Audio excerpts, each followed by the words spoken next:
akan tambah. Amin. Quran surat 8, surat Al-Anfal ayat yang ke-3.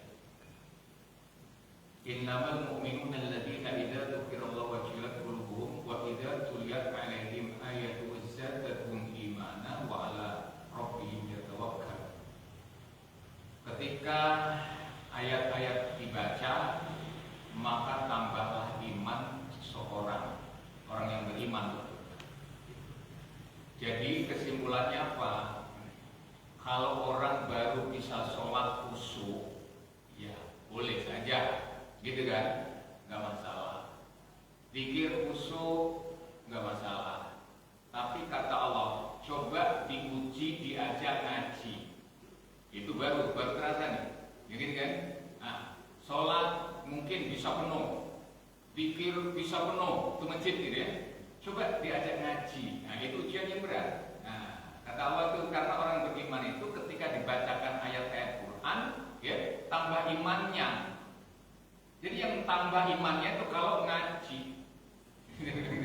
Kalau kata Allah tambah imannya, coba ingat. Maka yang paling berat itu bukan pikiran, bukan wiridan, bukan juga sholat, malah justru ngaji. Bapak bisa buktikan? Buktikan ya. Yang sepi itu sholat atau ngaji? Ngaji. Sholat penuh Pak, hampir di mana-mana begitu kan ya. Saya itu di Cutmutia Menteng Jakarta Pusat Pak itu. Oh, kalau lagi sholat full satu masjid Pak. Giliran ngaji nggak ada seperempatnya kan. Jadi Allah itu mujinya kalau dia ngaji. Wa idza tuliyat 'alaihim ayatu zadatuhum imana. Ketika dibacakan ayat itulah ujian. Ujian gimana Pak? Ya. Jadi gini. Bapak dibacakan ayat, dengar dong telinganya. Hatinya masuk dong. Ada juga yang masuk di HP, suara panggilan, Bapak goyah nggak? Goyah. Yang mau dijawab ayat-ayat Allah apa surat-surat yang masuk ke HP? Tuh ujian Pak tuh, ujian. Nah, bisa jadi menyalahkan imam. Contohnya gini, saya jadi imam, bacanya pendek-pendek biasa saya baca imam. Baca qul deh. Bismillahirrahmanirrahim. Qul huwallahu ahad. Telepon bunyi. Telepon bunyi kring gitu. Kira-kira yang disuruh cepat itu bacaan kulhu saya apa HP-nya gitu. Kulhunya suruh cepat. Itu coba bayangkan. Ini Ustaz baca kulhu lambat amat. Teleponnya bunyi itu Pak ya. Kring. Lama amat bacaan kulhu. Yang disalahkan kulhunya Pak. Bahasanya gitu ya. Masya Allah. Itu katanya kita cinta pada Allah. Katanya kita ini. Tapi ketika membaca suratnya nggak suka. Kalau zaman dulu kan pakai suratnya. Kalau kita ada orang apa ya kekasih gitu kan. Nah, dulu kirimnya surat kan. Begitu ada orang pos, kantor pos yang kirim itu Pak. Yang ditunggu apa itu? Surat. Betul kan? Jangan-jangan ada surat dari kekasihku Pak. Ditunggu suratnya itu karena kita cinta. Betul ya? Itu Pak. Makanya Al-Quran itu, Nabi itu sebenarnya yang paling besar dengan kita itu cintanya. Jadi Nabi itu cinta umatnya. Itu lebih besar daripada segalanya. Kalau mengharapkan kita pandainya, aduh kita nggak pandai-pandai ngaji dari dulu sampai sekarang begitu aja dia lagi. Malaikat tuh kayaknya nggak usah nyatet deh. Hari ini ngaji, iya ngaji kata malaikat. Alah sarwak ini dia lagi ngaji mah gitu. Ya. Kalau itu Nabi kayaknya kalah, kita ini kalah karena zaman dulu sahabat itu ilmunya tinggi, setianya tinggi, ibadahnya tinggi, betul ya? Kalau dibandingkan kita ini ada apanya? Kalau itu yang diharapkan Nabi, tapi Nabi bekalnya ternyata rahmatan lil alamin itu cinta. Nabi cinta kita. Nah itu, ya kita tentu ke Nabi benar-benar ya. Nabi mengakui sendiri kok, anna laustaqul ila ikhwani. Aku itu sangat rindu atau cinta betul kepada saudaraku. Bayangin Pak. Saudaramu siapa ya Rasulullah? Kata Umar bin Khattab, alasna ikhwanuka la antum ashabi. Kamu sekalian itu sahabatku, bukan saudaraku. Bayangin Pak, kira-kira kalau rindu kita, Nabi rindu kita, kalau dibanding-bandingkan sebenarnya ibadahnya banyakkan sahabat atau banyakkan kita? Duh, kan ya, banyakkan sahabat loh Pak. Pinternya, karena ilmu dari Nabi ya, pinternya kira-kira pinteran kita apa pinteran sahabat kira-kira? Pinter sahabat Pak.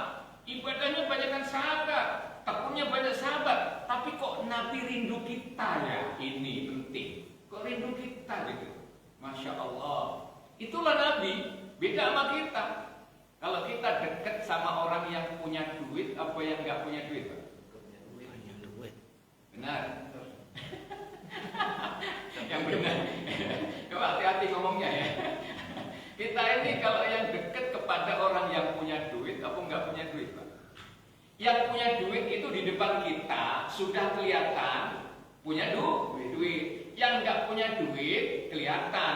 Kira-kira kita dekat sama yang punya duit atau yang nggak punya duit Pak?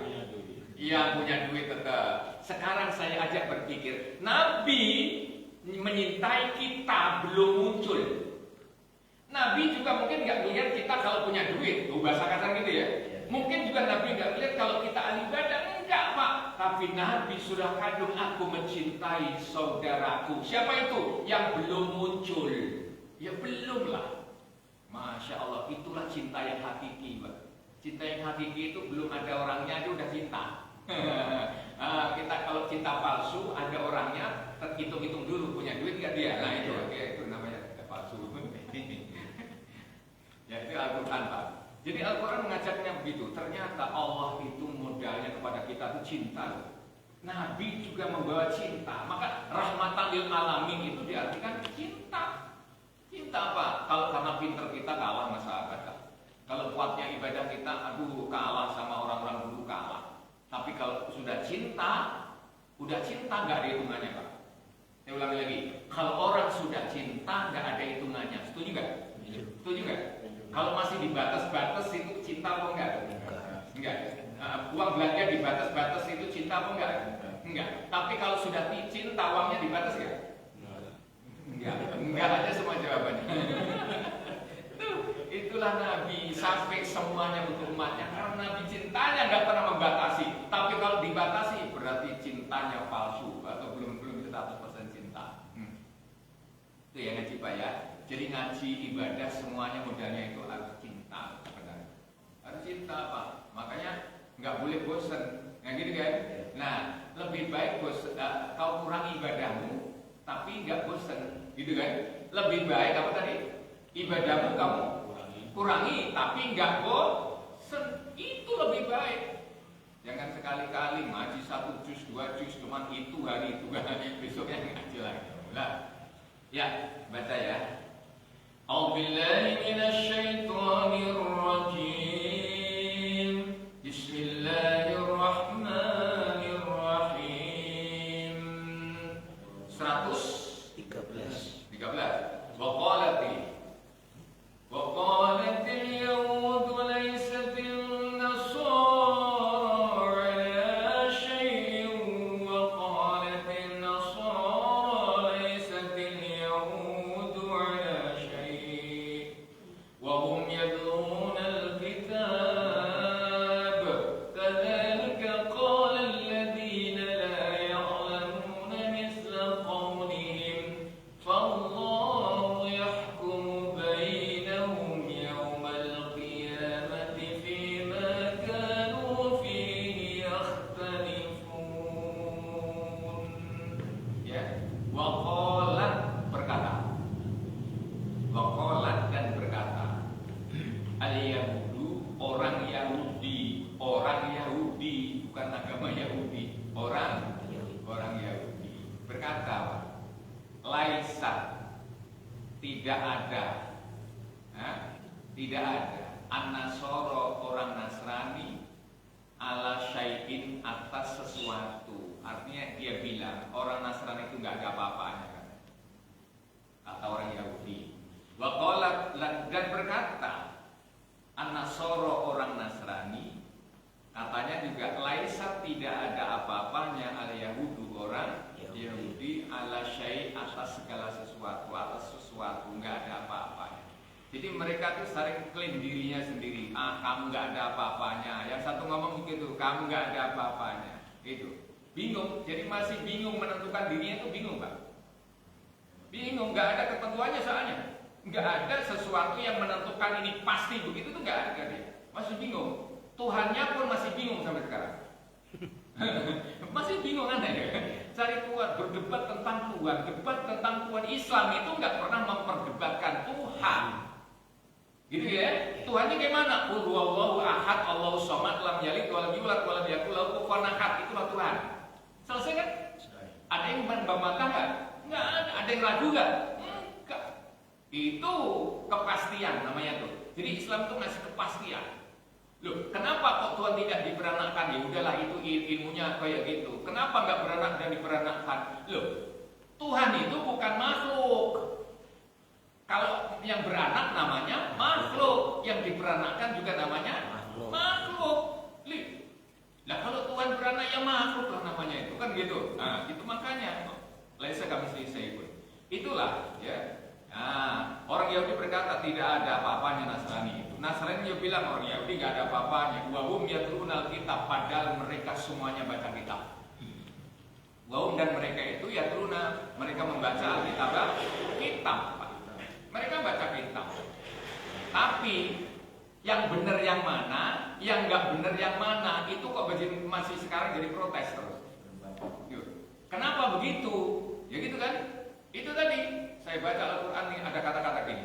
Inna dina indallahil Islam. Sesungguhnya agama itu hanya satu kata Allah, Al-Islam. Wa makhtalafal ladzina utul kitab, dan tidak pernah berselisih. Artinya sepakat orang yang diberi kitab itu. Siapa? Nabi Daud kitabnya atau Yakub? Sepakat.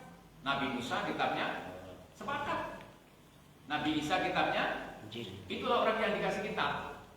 Ya, orang-orang yang dikasih kitab itu sepakat agama itu satu, makanya nggak pernah pusing dengan agama, gitu loh. Karena sudah ditetapkan inna dina indallahil Islam.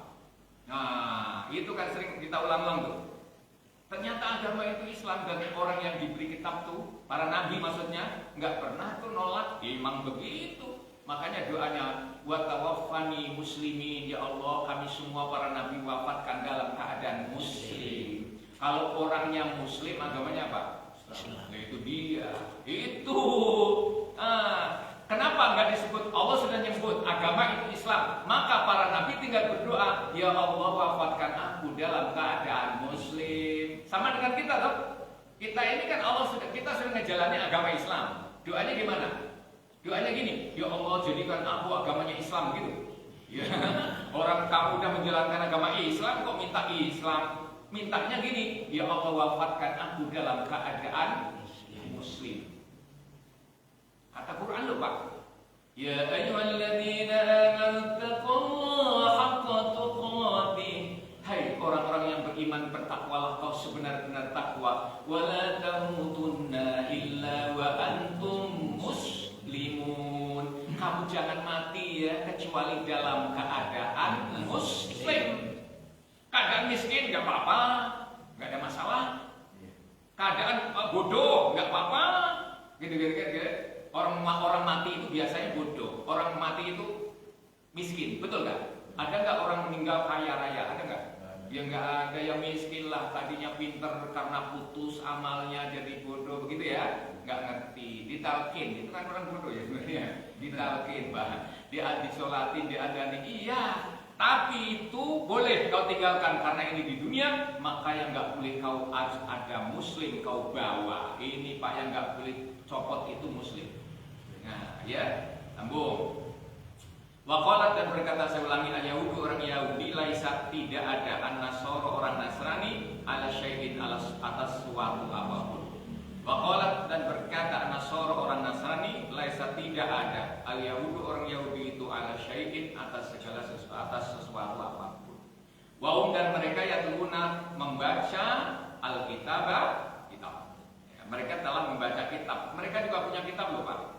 Jangan dianggap nggak punya kitab. Mereka punya Celakanya, ini ada celakanya nih. Kata Allah sendiri yang Maha tahu. Wailul lil ladzina yaktubuna al-kitaba bi aydihim summa yaquluna hadza min indillah. Setelah dia pintar, otaknya pintar, maka kitab itu diutak-atik. Ditulis sendiri, dikarang sendiri. Kalau kitab itu dari mana? Yuk, nuzulan mir rabbir rahim. Inilah turun dari Allah. Itu saja, betul. Nggak ada si A, si B Quran turunnya. Nah, ada nggak ini Quran dari Nabi Muhammad? Mana ada? Mana ada? Nggak ada. Nabi Muhammad yang bawa Quran saja nggak pernah mengatasnamakan ini itu ayat dari Nabi Muhammad, nggak ada. Apa? Wa ma yantiqu 'anil hawa in huwa illa wahyu yuha. Apa yang diucapkan Nabi Muhammad adalah wahyu yang telah diwahyukan kepada Nabi Muhammad. Itu Pak Surat An-Najm. Ya, itu begitu bunyinya. Berarti Nabi Muhammad itu cuman menyampaikan saja. Nggak pernah ngarang, Pak. Makanya pantas kalau Nabi Muhammad digelari al-ummiyi. Ummi itu kalau bahasa orang-orang sini artikan adalah buta huruf. Aneh kan? Orang buta huruf tapi ngapalin semua Quran. Bingung gak? Kalau orang buta huruf bisa baca gak biasanya? Gak bisa ya, oke, gak bisa. Tapi biasanya kalau orang buta huruf itu pintar apa bodoh? Biasanya orang buta huruf berarti bodoh. Tapi Nabi mengatakan an-nabiyil ummiyi. Aku itu adalah ummi. Nah, bayangin aja. Tapi, ini ada tapinya. Karena Allah ingin melewatkan Quran ini supaya original, asli, maka Nabi dikasih ummi. Kalau Nabi dikasih pinter, profesor, doktor, kiai haji, maka Quran bisa dirubah. Betul gak? Pinter Nabi. Malah diragukan. Kebenaran Quran diragukan karena lewat tangannya Nabi yang pintar. Profesor misalnya. Diragukan. Tapi kalau ummi, semua orang juga tahu. Nggak akan ngotak-ngatik firman Allah. Maka karena nabinya ummi, kata Allah, apa yang disampaikan, apa yang diberikan itu sampaikanlah. Fa idza qara'nahu fattabi' Qur'ana. Kalau kau dibacakan Quran, sampaikan kayak begitu katanya. Coba bayangkan. Jadi kalau kita ngaji, insya Allah sama dengan bacaannya Nabi. Amin. Lu sama. Kalau kita ngaji, kayak bacaannya sahabat. Quran tuh nggak pernah berubah. Walaupun kau orang Sunda ngomong-ngomong kunaon. Tapi kalau ngaji Quran sama. Ini betul Pak ya? Kamu orang manapun nggak masalah. Tapi kalau ngaji Quran sama. Jadi alat persatuan seluruh dunia bukan bahasa kamu, tapi adalah Al-Quran, alat mempersatukan dunia akhirat. Ayo, Bapak coba sekali-kali umroh aja, haji deh gitu ya. Kalau kita duduk kan sama orang-orang sana, kita kan tinggi-tinggi Pak, gede-gede Pak, saya merasa kecil. Ngomongnya itu Pak, saya nggak ngerti. Betul ya? Ngomongnya nggak ngerti. Tapi giliran sudah sholat Pak, sama. Ketika sudah sholat ngerti itu semuanya sama. Ketika baca Quran sama. Saya berani tampil di depan dia, walaupun saya nggak ngerti bahasa omongannya, tapi ketika dia baca Quran sama dengan saya berani Pak. Alhamdulillahi Rabbil Alamin. Mereka juga dengarkan manggut-manggut karena itu Al-Quran itu Pak. Itu tidak ada satu kitab yang berani dibaca untuk seluruh dunia. Gak ada. Ayo, galak ini. Ayo, ada nggak satu kitab yang berani dibaca untuk seluruh dunia? Nggak ada. Loh kok nggak ada? Pakai bahasa apa? Yuk, pakai bahasa apa? Ayo, supaya diperkenalkan seluruh dunia satu kitab pakai bahasa apa? Jawa. Orang Sunda ngerti nggak? Yang hotel. Ayo. Nggak ngerti. Ini bahasa naon dia mah. Pasti begitu. Padahal bahasa dia. Ketika Jawa kumpul, Sunda kumpul, Betawi kumpul, ngomongnya begini, Pak, pakai kitab saya aja. Bahasanya naon? Bahasanya Betawi. Orang Jawa ngerti nggak? Nggak ngerti. Ya nggak betul ngertos. Doa aja kadang kadang-kadang agak-agak kasar doanya. Kalau orang Betawi pakai lo gue, Tuhan ya lo gue, nggak bisa, nggak bisa. Nah, umpama gitu. Inilah yang saya katakan. Jadi kesimpulannya apa, Pak? Kita itu untung punya kitab Al-Quran, bisa dibanggakan dari dunia sampai akhirat, bukan saja seluruh dunia, Pak. Lihat bukti loh. Coba kitab mana, buku mana, kitab mana yang dibaca oleh satu imam Masjidil Haram misalnya gitu ya, seluruh dunia akan menyimaknya sama? Nggak ada, Pak, nggak ada. Loh, kalau nggak ada kok ngapain repot-repot ya, gitu loh. Jadi lokal, kalau bahasa kita itu lokal, Pak. Loh, kita kok lokal? Lokal itu gimana? Bener menurut kampung dia. Kampung sini belum tentu bener. Nah, repot kalau gitu, Pak. Gitu. Nah, tapi kalau Al-Quran sekali hafal Fatihah, Pak, dibawa kemana aja apa enggak? Yalah, emang Fatihah doang apanya? Alhamdulillah. Ya, itulah penjelasan. Ini Quran benar-benar. Pantas kalau di sini orang saling tuduh-menuduh, yang masuk surga itu saya, bukan kamu, gitu. Yang situ ngomong, yang benar itu saya, bukan kamu. Terus karena memang kebenaran bagi dia tidak ada kepastian, tidak ada. Nah kalau kita kebenaran gimana loh? Lakum dinukum, ya sudah. Itu. Lana amaluna walakum amalukum. Bagi kami amalanku yang kuyakini. Bagi kamu ya sudah silahkan kalau kau mau meyakini itu. Nah enak tuh, itu toleransi betul Islam ini. Iya Pak.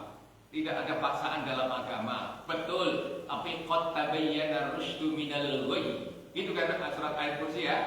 Karena kenapa nggak ada paksaan? Karena otak manusia sudah mengerti bahwa yang jelas benar jelas benarnya, kalau yang salah jelas salahnya. Masa harus dituntut lagi gitu loh. Alhamdulillah. Ini Quran sedikit-sedikit. Bapak jangan ngomong begini ya, kapan katanya Pak Ustadz ngaji Quran ini. Loh. Quran ini bukan untuk dikhatamkan. Gitu ya? Ya. Untuk selalu dibaca dan dipelajari terus. Jangan kepengen katam. Nggak ada Quran katam yang profesor kiai haji yang botak. Nggak ada kok katam Quran. Nggak ada. Kalau kataman ada. Kataman itu baca A sampai ujung-ujung itu selesai ya. Tapi kalau khatam Quran, Masya Allah, itu harus terus dikaji. Kenapa kok begitu? Karena Quran itulah tuntunan. Quran itu petunjuk. Kalau kau ingin selesai petunjuk berarti mati aja dulu. Ya kan gitu. Quran itu petunjuk. Petunjuk selalu di depan. Selalu di depan pasti kita lihat. Betul? Kalau kita sudah nggak bisa melihat berarti kita sudah mau Mati. Lah iyalah, Quran itu nggak bisa Pak. Gitu kata Nabi loh. Maj'al Quran amama qadaw ila jannah. Barang siapa yang menjadi Quran itu selalu di depannya, dia akan menuntun dia masuk surga. Wa maj'al Quran khalfahu saqahu ila nar. Barang siapa yang menjadikan Quran di belakangnya, dia nyelonong sendiri jalan, maka dia akan mendorong, Quran akan mendorong dia masuk neraka. Gitu ya. Sambung ya Pak ya. Masih saya ulang lagi. Ya, terus panjang kali. Kadzalika seperti itu, seperti ucapan tadi itu, bahwa dia yang paling benar, yang salah gitu ya, masuk surga, dia yang lain enggak gitu ya. Qala berkata, kadzalika seperti itu, qala berkata alladzina orang-orang yang la ya'lamuna tidak mereka mengetahui misla qaulihim perumpamaan kata mereka itu. Dia ngomong seperti itu karena enggak ngerti maksud perkataannya. Begini. Akulah yang paling benar. Nasrani apaan? Kata orang Nasrani, akulah yang paling benar. Yahudi apaan? Begitu. Kata Allah, mereka berkata tapi nggak ngerti maksudnya apa yang dia katakan. Loh kok bisa begitu? Kata Allah, man 'amila shalihan min dzakarin wa unsa falanuhyiyannahum hayatan thayyibah. Barang siapa yang beramal soleh. Nah ini nih. Barang siapa yang beramal soleh, laki-laki atau perempuan, maka akan kutempatkan dia di tempat yang paling bagus, yaitu surga. Bukan saling klaim diri, tapi bisa masuk surga karena amalannya. Setuju gak? Nah itu. Lah amalannya itu yang benar ada tuntunannya. Setuju? Itu Bapak amalan solehnya sholat. Contoh. Sholatnya tadi sholat di sini beda-beda apa sama? Sama, karena ada tuntunannya. Begitu ya? Ada tuntunannya Pak, nggak akan beda. Apalagi ada imamnya. Loh, itu pasti sama. Gitu. Itu ada tuntunannya. Makanya nggak akan beda-beda. Nggak akan ngeklaim kita diri paling masuk surga, nggak boleh Pak. Loh kok nggak boleh? Loh, Allah itu menciptakan makhluk seburuk-buruknya makhluk sekalipun. Saya ulangi lagi, sejahat-jahatnya makhluk sekalipun, kalau bahasa kita nih, maka itu atas dasar kasih sayangnya Allah. Betul juga, betul juga. Coba lihat. Allah menciptakan makhluknya yang kita benci dengan dia tuh, yang kita benci dengan dia, tapi Allah ciptakan. Setiap Allah menciptakan sesuatu itu adalah karena kasih sayangnya Allah. Nggak mungkin Allah menciptakan sesuatu yang Allah benci. Gimana ceritanya tuh? Ternyata itulah Allah itu menghendaki umatnya sukses masuk surga semua. Jangan sampai ada orang yang mengatakan gini, telinga kita ini kadang-kadang sakit, kamu nanti begini masuk neraka, kamu begini masuk neraka. Ya Allah, ini bertentangan dengan ciptaan Allah. Allah menciptakan itu semua umatnya dikehendaki masuk surga. Itu kata Nabi, bukan kata saya. Kullu ummati yadkhulunal jannah. Semua umatku akan masuk surga. Kita jadi umat surga aja nggak punya, ngomongnya neraka. Masya Allah. Itu Nabi yang punya aja. Ini gampangnya. Allah yang punya aja. Semua akan dimasukkan surga. Ya. Nah kalau memang nggak mau kata Nabi, ilaman aba. Kecuali yang nggak mau, agama nggak memaksakan. Tapi Nabi menghendaki semuanya masuk surga. Makanya hanya satu Nabi yang sibuknya dunia akhirat. Saya ulangi lagi nih. Hanya satu Nabi yang tanggung jawabnya dunia akhirat. Satu Nabi, Nabi Muhammad SAW. Nabi yang lain putus Pak. Nabi Adam putus ketika hidup sudah dakwah di dunia Pak. Begitu sudah meninggal selesai Pak. Nabi-nabi yang lain selesai Pak. Tapi Nabi Muhammad tidak. Tidak. Justru di hari kiamat itulah Nabi mendapat tugas berat, yaitu memberi syafaat kepada umatnya. Berat nggak Pak? Berat nggak? Nah, umatnya sedikit atau banyak? Kalau banyak kira-kira kita kelihatan nggak Pak? Enggak. Insya Allah kelihatan. Susah dicari ya? Susah. Potongannya kayak begini. Ya. Itu yang bikin susah itu kita. Kita nggak kelihatan dilihat Nabi. Sementara Nabi harus bertanggung jawab memberikan syafaatnya. Amin Allah. Kelihatan nggak kita ini nanti? Itu bikin repot Nabi kita ini. Nah iyalah, kalau yang mereka sahabat Nabi Abu Bakar Umar pernah kenal waktu hidupnya, betul ya? Pernah kenal para sahabat, pernah kenal waktu hidupnya Pak. Lah kita di TSM kenal aja belum, baru kenal. Gitu loh. Nanti kok mengharapkan ketemu Nabi dengan syafaatnya, yang bingung Nabi. Kamu orang mana? Gimana kamu itu? Kalau ngomong begitu ya Pak ya. Masya Allah, gak ada tanda-tandanya umat Nabi katanya. Wajahnya hitam, ampun. Nabi sampai pernah ditanya loh Pak, para sahabatnya nanya, ya Rasulullah, engkau bagaimana mengenali umatmu yang di TSM? Itu, bagaimana engkau mengenali umatmu ya Rasulullah? Umatmu sangat banyak, gitu. Sepertiga dalam surga hampir umatnya Rasulullah Nabi kita Muhammad. Nabi-nabi kan banyak punya umat. Ditanya, ya Rasulullah, kira-kira bagaimana kau kenali umatmu itu? Umatmu kan banyak, gitu loh. Nabi mengatakan gini, balik nanya, bagaimana pendapatmu kalau ada kuda hitam? Kuda, lalu satu ngeblok di situ, bulunya putih. Kelihatan nggak? Sahabat dikasih pertanyaan begitu Pak. Ada kuda hitam atau onta hitam legam, kemudian di situ ada bulunya yang putih, satu blok gitu ya. Kira-kira kelihatan nggak itu? Kelihatan ya Rasulullah. Itulah umatku nanti. Dari mana bulunya? Kan gitu ya.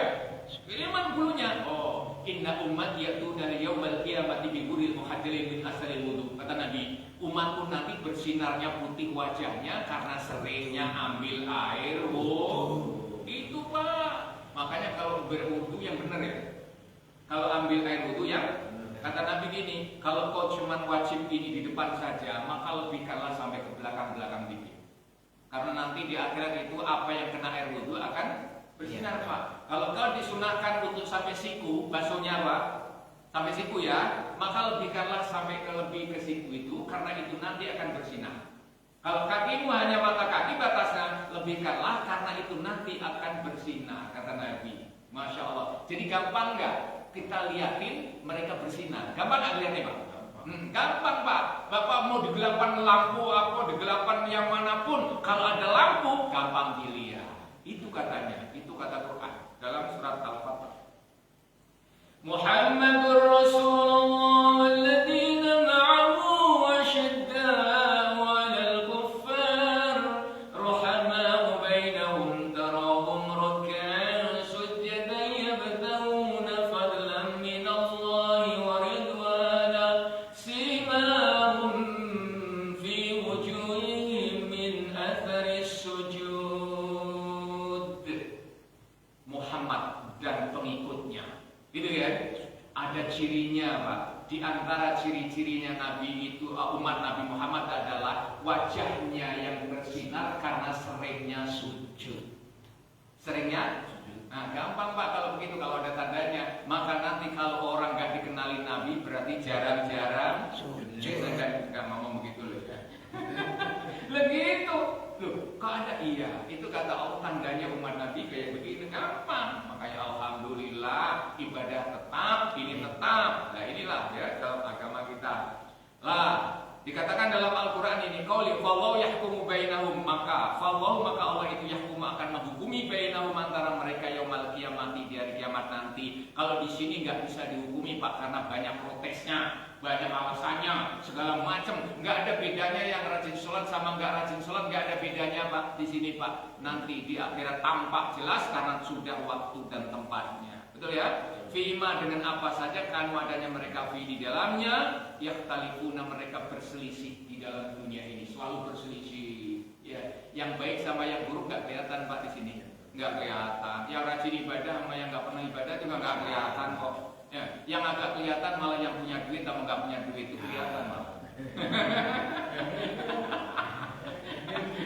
Itu orang bener nggak? Karena Allah belum waktunya. Nanti pada satu saat yauma yafirul mar'u min akhihi wa ummihi wa abihi wa sahibatihi wa bani. Nanti di dunia ini orang yang banyak duit didekati orang lain, yang banyak pangkat dekati orang lain. Nanti satu ketika mereka akan lari padanya. Kenapa? Di akhirat nggak butuh pangkat, nggak butuh duit, nggak butuh harta. Yang dibutuhi adalah amalannya sendiri. Dia nyari orang yang banyak amal Pak.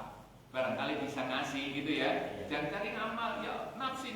Dia lari dari ibunya yang dulu kepada ibunya minta duit, sama ayahnya minta duit. Anak itu lari sama ayahnya karena ayahnya tahu, karena dulu pernah punya duit, sekarang nggak butuh duit. Betul? Dianya nggak butuh duit sekarang, maka dia lari mentang-manting, kata Quran surat Al-Quran mengatakan gitu. Masya Allah, Abasyah wa tawalla di situ. Mudah-mudahan kita nggak mentang-manting ya Pak ya. Kita nyicil lah, punya amal sedikit ini, alhamdulillah. Itulah memang bekal satu saat nanti sangat dibutuhkan. Di dunia ini memang uang, kata Imam Ali. Izul dunya bil mal wa izul akhirati bil amal, kata Imam Ali. Kemuliaan dunia memang dengan uang, mal, duit. Tapi kemuliaan akhirat tetap dengan amal. Mudah-mudahan kita semuanya dapat, amin ya rabbal alamin. Mohon maaf atas segala kurangnya. Wassalamualaikum warahmatullahi wabarakatuh. Waalaikumsalam.